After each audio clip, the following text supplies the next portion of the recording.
consider moving your credit card debt to a 0% APR credit card or something like that.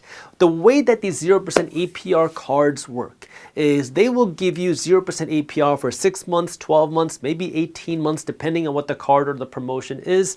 And now you can move over your credit card balance where you're paying 20% interest to 0% interest, and you're going to have a little period where you don't have to pay any interest. Now, the way that they make money is because they're betting that you're not going to pay off your credit card debt in time, and then as soon as that 0% APR period is over, they're going to slap you with even higher credit card fees and higher interest payments. So now, the reason why I say you don't want to move your money blindly to one of these 0% APR cards is because most people do that without any sort of financial system. They just move it because they think, oh, no payments for a little while. That sounds like fun. Now you can buy and spend more money, and then your credit card balance goes up even higher. Now you have even higher interest payments and a higher principal balance. That's why the first thing you want to do is get your financial system in order, know how to spend less money, know how to earn more money. That way you have that margin. Take this margin, don't go out and invest it. Use that money to pay down your credit card debt even more aggressively.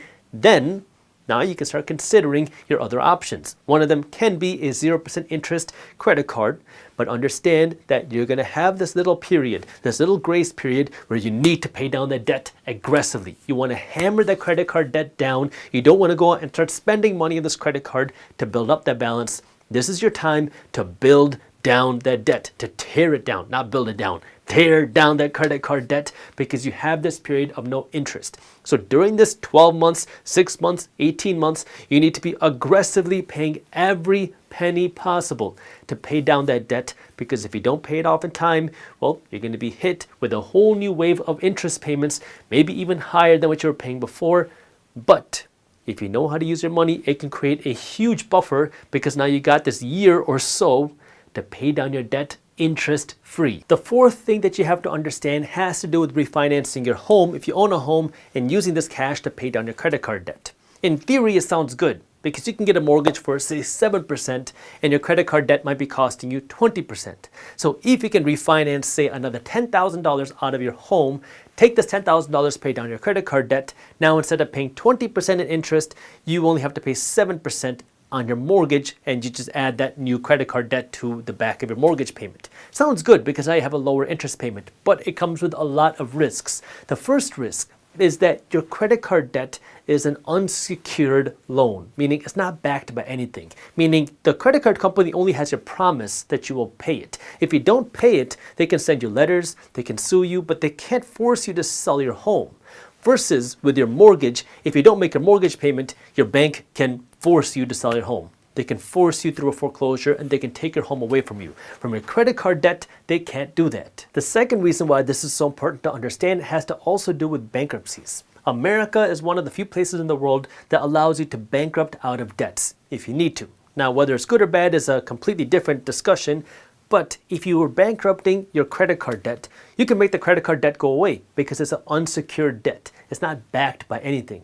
Versus many states will not allow you to just bankrupt your way away from a mortgage. Now, there are some exemptions to this, and other states have different rules, but you can't just bankrupt your way away from a mortgage the way you can bankrupt your way out of credit card debt. And number 5 is understanding the debt reduction methods out there. This is more of a last resort. Ideally, you're going to be working to make more and spend less, that way you have extra cash to pay down your debt aggressively. But there are some kind of last resort options that can help you reduce the amount of debt out there. Number 1 is a debt settlement. Now, there are companies that do this for you, but they're going to charge you a fee. You can try to do this yourself as well, where essentially you work with the credit card companies and say, look, I owe $10,000 worth of credit card debt. There's no way I'm ever going to be able to pay back this $10,000 ever. How about instead of me paying back $10,000, we settle at $6,000? Now, there are companies that will help you do this again, but there are YouTube videos and a bunch of other information out there that can allow you to do it yourself, where now you're just going to be negotiating with your debt holders to reduce the amount of debts that you have. Option number 2 is a debt consolidation. This is where now if you have multiple different types of debts, that you're going to roll all these debts together into one debt with ideally a lower interest rate. Now, this doesn't reduce the amount of debt out there. The goal is just to reduce the amount of interest that you're paying, and this can also have its own fees associated with it. There are companies out there that do this. You could try to do it yourself as well. Again, there's a lot of resources online that will teach you how to do this, but again, it's not going to make the debt go away. its goal is just to reduce it into one monthly payment. The best way to pay it down is to work to earn more and spend less. These are two options that can help make it a little bit easier. And then you have option number 3, which if you really have no other option, you can consider bankrupting your finances, bankrupting your way out of the credit card debt.